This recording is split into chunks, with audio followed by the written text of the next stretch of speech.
नमस्कार। आज हम देखने वाले हैं सामान्य ज्ञान के एक बहुत ही महत्वपूर्ण टॉपिक, सौर मंडल से जुड़े कुछ जरूरी सवाल।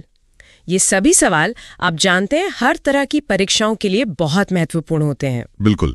तो चलिए इस विषय की गहराई में उतरते हैं और देखते हैं कि हमारा ब्रह्मांडीय पड़ोस कितना दिलचस्प है। ठीक है, तो पहला सवाल है, निम्नलिखित में से कौन से ग्रहों के चारों ओर घूमने वाले उपग्रह नहीं है? और आपके विकल्प हैं मंगल तथा शुक्र, बुध तथा शुक्र, मंगल तथा बुध और वरुण तथा प्लूटो। ये एक बहुत ही बुनियादी और जरूरी सवाल है। इसका सही उत्तर है बुध तथा शुक्र। बुध और शुक्र। अच्छा, तो मतलब हमारे पूरे सौर मंडल में सिर्फ यही दो ग्रह हैं जिनका कोई अपना चांद नहीं है? जी बिल्कुल, केवल यही दो हैं। बुध तो जैसा हम जानते हैं सूर्य के सबसे निकट है और सौरमंडल का सबसे छोटा ग्रह भी है। और शुक्र पृथ्वी का सबसे निकटतम पड़ोसी ग्रह है और इसीलिए उसे पृथ्वी की बहन भी कहा जाता है ना? सही पकड़ा, क्योंकि उसका आकार लगभग पृथ्वी जितना ही है। वहीं अगर हम मंगल को देखें तो उसके दो उपग्रह हैं, फोबोस और डीमोस। अच्छा, चलिए अब अगले सवाल पर चलते हैं। निम्नलिखित में से कौन सा ग्रह सूर्य का चक्कर सबसे कम समय में लगाता है? विकल्प है बुध, शुक्र, पृथ्वी या मंगल। इसका सही उत्तर है बुध। बुध मतलब जो सबसे पास है वही सबसे तेज भी है। एकदम। बुध सूर्य के सबसे करीब है तो उसकी कक्षा सबसे छोटी होती है और गुरुत्वाकर्षण के कारण उसकी गति भी सबसे तेज। यह सूर्य का एक चक्कर पूरा करने में सिर्फ 88 पृथ्वी दिवस का समय लेता है। सिर्फ 88 दिन? जी, और इसी तेज गति के कारण ही इसे सबसे तीव्र गति से सूर्य का चक्कर लगाने वाला ग्रह भी कहते हैं। जैसा हमने अभी देखा, इसका कोई उपग्रह नहीं है और यह देखने में भी काफी हद तक चंद्रमा जैसा ही लगता है। अच्छा, तो इससे जुड़ा एक और सवाल है, सबसे तीव्र गति से सूर्य का चक्कर लगाने वाला ग्रह है बुध, पृथ्वी, बृहस्पति या शनि? हाँ, तो जैसा हमने पिछली बात में ही कहा, इसका जवाब भी बुध ही है। ये तो उसी की पुष्टि हो गई। बिल्कुल, ये बस उसी तथ्य को मजबूत करता है। बुध की कक्षीय गति लगभग 47 किलोमीटर प्रति सेकंड है। 47 किलोमीटर प्रति सेकंड? ये तो कल्पना से भी परे है ना? और इसकी वजह बस सूर्य से उसकी निकटता है। इसके ठीक उलट जो ग्रह बहुत दूर हैं, जैसे बृहस्पति, वो सूर्य का चक्कर बहुत धीरे धीरे लगाते हैं। पर जब अपनी धुरी पर घूमने की बात आती है तो कहानी बदल जाती है। वहां बृहस्पति सबसे तेज है। अच्छा, तो मतलब अगला सवाल शायद इसी से जुड़ा है। निम्नलिखित में से किस ग्रह की परिभ्रमण गति सबसे अधिक है?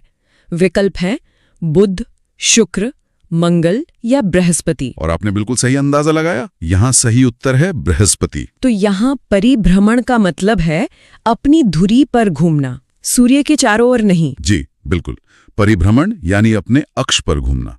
और बृहस्पति इस मामले में चैंपियन है। ये अपना एक दिन मतलब अपनी धुरी पर एक चक्कर 10 घंटे से भी कम समय में पूरा कर लेता है। 10 घंटे से भी कम? इतना विशाल ग्रह और इतनी तेज गति? हाँ, और यही इसकी खासियत है। इस तेज गति के कारण ही उस ग्रह पर इतने शक्तिशाली तूफान और वो रंगीन बैंड्स बनते हैं जो हम तस्वीरों में देखते हैं। अच्छा, अब अगला सवाल अक्षीय झुकाव से जुड़ा है।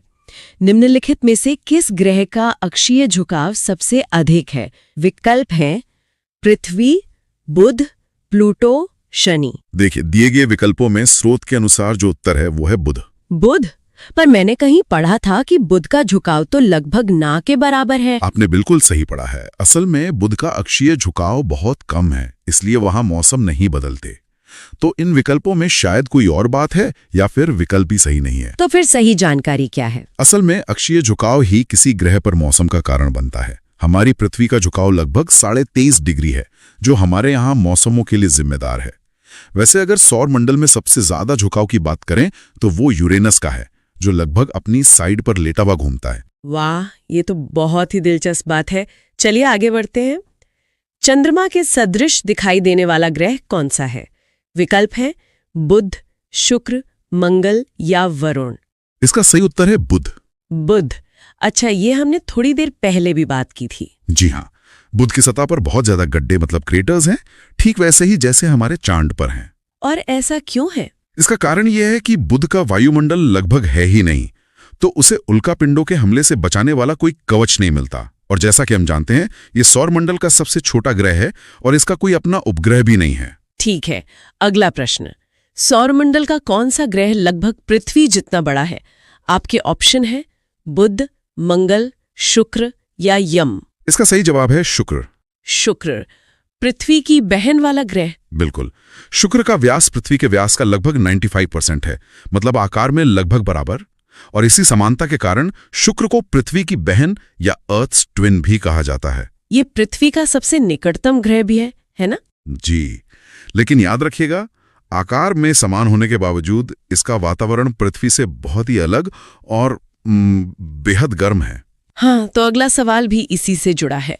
निम्नलिखित में से किस ग्रह को पृथ्वी की बहन कहा जाता है? बुध, शुक्र, मंगल या बृहस्पति? इसका जवाब तो अब तक सबको पता चली गया होगा।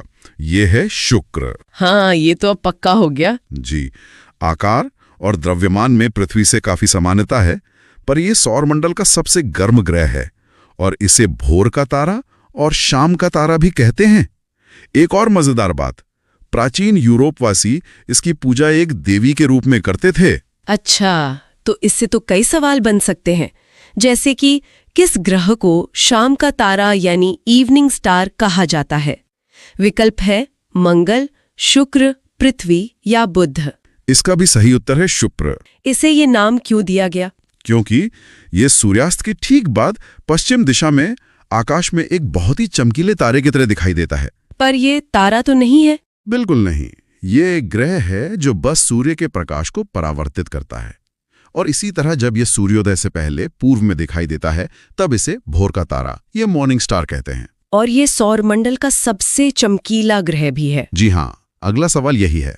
सबसे चमकीला ग्रह है बृहस्पति, मंगल, शुक्र या बुध? और जवाब है शुक्र। इसकी चमक का क्या राज है? शुक्र के घने बादल वे सूर्य के प्रकाश का लगभग 70% हिस्सा वापस अंतरिक्ष में फेंक देते हैं, जिससे ये बहुत ज्यादा चमकीला दिखाई देता है। इसी चमक के कारण प्राचीन सभ्यताओं ने इसे सौंदर्य का देवता भी माना। ये चंद्रमा के बाद रात के आकाश में सबसे चमकीली प्राकृतिक वस्तु है। ठीक है, अब एक क्रम वाला सवाल। सूर्य तथा पृथ्वी के निकटतम ग्रह क्रमशः कौन से हैं? ध्यान दीजिएगा, क्रमशः। विकल्प है बुध तथा शुक्र, शुक्र तथा बुध, बुध तथा मंगल या बुध तथा बृहस्पति। यहाँ क्रम बहुत महत्वपूर्ण है। सही क्रम है बुध तथा शुक्र, यानी सूर्य का सबसे निकटतम बुध और पृथ्वी का सबसे निकटतम शुक्र। बिल्कुल। अगर हम सूर्य से दूरी का क्रम देखें तो वो है बुध, शुक्र, पृथ्वी और फिर मंगल। तो इससे एकदम साफ है कि सूर्य के सबसे पास बुध है और हमारी पृथ्वी के सबसे पास शुक्र। समझ गए। अब वो पूजा वाली बात पर आते हैं। यूरोपवासी किस ग्रह की पूजा देवी के रूप में करते थे? शुक्र, पृथ्वी, मंगल या बुध? वे शुक्र ग्रह की पूजा करते थे। इसकी वजह इसकी सुंदरता ही रही होगी। हाँ बिल्कुल, इसकी सुंदरता और चमक के कारण रोमन सभ्यता में इसे प्रेम और सौंदर्य की देवी यानी वीनस के नाम पर रखा गया था, और इसीलिए शुक्र ग्रह को सौंदर्य का देवता भी कहा जाता है। यह आकाश में बहुत आसानी से पहचाना जा सकता है। बहुत खूब। अब एक और महत्वपूर्ण सवाल, सौरमंडल का सर्वाधिक गर्म ग्रह कौन है? बुध, मंगल, शुक्र या पृथ्वी? ज्यादातर लोग इसमें गलती कर देते हैं और बुध चुनते हैं, पर सबसे गर्म ग्रह है शुक्र। ये तो वाकई चौंकाने वाली बात है। बुध तो सूर्य के ज्यादा करीब है, फिर शुक्र सबसे गर्म क्यों है? इसका कारण है शुक्र का बहुत घना वायुमंडल जो ज्यादातर कार्बन डाइऑक्साइड से बना है। ये एक तरह का ग्रीन हाउस प्रभाव पैदा करता है। मतलब ये गर्मी को अंदर तो आने देता है लेकिन बाहर नहीं जाने देता, एक कंबल की तरह। एकदम सही। इस वजह से इसकी सतह का तापमान 450 डिग्री सेल्सियस से भी ज्यादा हो सकता है। बाप रे। अच्छा, अगला सवाल, पृथ्वी के सर्वाधिक निकट कौन सा ग्रह है? शुक्र, बुध, मंगल या बृहस्पति? ये हम पहले ही बात कर चुके हैं। इसका उत्तर है शुक्र। हाँ, ये एक तरह से रिवीजन हो गया। जी, जब शुक्र और पृथ्वी अपनी अपनी कक्षाओं में एक दूसरे के करीब आते हैं तो उनके बीच की दूरी सौरमंडल में किन्हीं भी दो ग्रहों के बीच सबसे कम होती है। जैसा कि हमने कहा, यह आकार में पृथ्वी जैसा है, सबसे चमकीला और सबसे गर्म ग्रह है, और इसका कोई उपग्रह नहीं है। बढ़िया। अब भोर का तारा पर एक और सवाल। निम्नलिखित में से किस एक को भोर का तारा के नाम से जाना जाता है? विकल्प है बुध, शुक्र, मंगल या शनि। भोर का तारा शुक्र को ही कहा जाता है। ठीक है, ये भोर का तारा और शाम का तारा, ये दोनों ही शुक्र के नाम हैं। जी, जैसा कि हमने चर्चा की, यह सूर्योदय से ठीक पहले पूर्वी आकाश में और सूर्यास्त के ठीक बाद पश्चिमी आकाश में एक तेज तारे की तरह चमकता है। ये नामकरण बस इसके दृश्यता के कारण हुआ है। और अब सौंदर्य का देवता। निम्नलिखित ग्रहों में से किसे सौंदर्य का देवता कहा जाता है? बुध, शुक्र, बृहस्पति या शनि? यह उपाधि भी शुक्र ग्रह को ही दी गई है। वजह वही, इसकी अत्यधिक चमक और सुंदरता। बिल्कुल। प्राचीन रोमन लोग इसे अपनी सौंदर्य की देवी वीनस से जोड़ते थे। ये सबसे चमकीला ग्रह है। चलिए अब ग्रहों से थोड़ा हट कर एक अलग सवाल।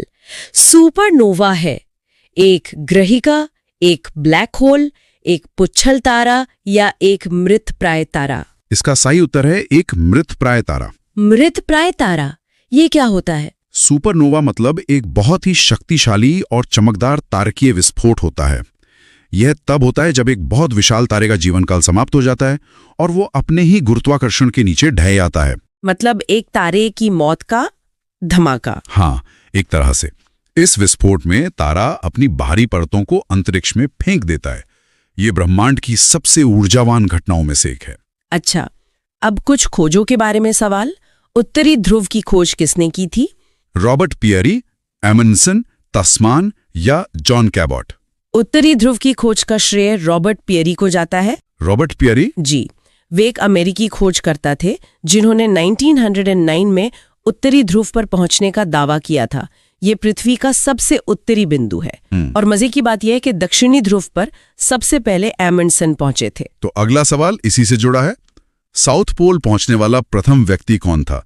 मैगलन, अमेरिगो वेस्पूची, पियरी या एमंडसन? जैसा भी हमने बात की, साउथ पोल यानी दक्षिणी ध्रुव पर सबसे पहले एमंडसन पहुंचे थे। और ये कब हुआ था? रोल्ड एमंडसन नॉर्वे के थे और वो 1911 में अपनी टीम के साथ दक्षिणी ध्रुव पर पहुंचे। ये पृथ्वी का सबसे दक्षिणी बिंदु है जो अंटार्कटिका में है। उन्होंने रॉबर्ट फाल्कन स्कॉट की ब्रिटिश टीम को कुछ हफ्तों के अंतर से हरा दिया था। अच्छा, और अब आज का अंतिम प्रश्न। पृथ्वी के सबसे निकटतम खगोलीय पिंड है प्रोक्सिमा सेंटोरी, चंद्रमा, शुक्र या सूर्य? ये एक बहुत ही अच्छा सवाल है। पृथ्वी का सबसे निकटतम खगोलीय पिंड है चंद्रमा। कई लोग शुक्र सोच सकते हैं। हाँ, क्योंकि शुक्र सबसे निकटतम ग्रह है, लेकिन सवाल खगोलीय पिंड का है। चंद्रमा पृथ्वी का एकमात्र प्राकृतिक उपग्रह है और हमसे औसतन लगभग 3,84,000 किलोमीटर ही दूर है। शुक्र या कोई भी दूसरा ग्रह इससे कहीं ज्यादा दूर है। सूर्य हमारा निकटतम तारा है और प्रोक्सिमा सेंटोरी सूर्य के बाद का सबसे निकटतम तारा। और चंद्रमा की इसी निकटता का हम पर इतना गहरा प्रभाव पड़ता है, जैसे ज्वार भाटा। बिल्कुल। तो आज हमने देखा सौर मंडल के सभी महत्वपूर्ण प्रश्न। जाने से पहले सुनने वालों के लिए एक सवाल छोड़ जाते हैं। शुक्र ग्रह को भोर का तारा और शाम का तारा क्यों कहा जाता है, जबकि वह एक तारा नहीं है? इसका जवाब नीचे कमेंट्स में जरूर दें। हाँ, ये एक अच्छा सवाल है। अगर ये जानकारी अच्छी लगी हो तो इसे लाइक करें, शेयर करें और चैनल को सब्सक्राइब कर लें। आज के लिए इतना ही। बहुत जल्द मिलते हैं एक नए टॉपिक के साथ। नमस्कार। नमस्कार।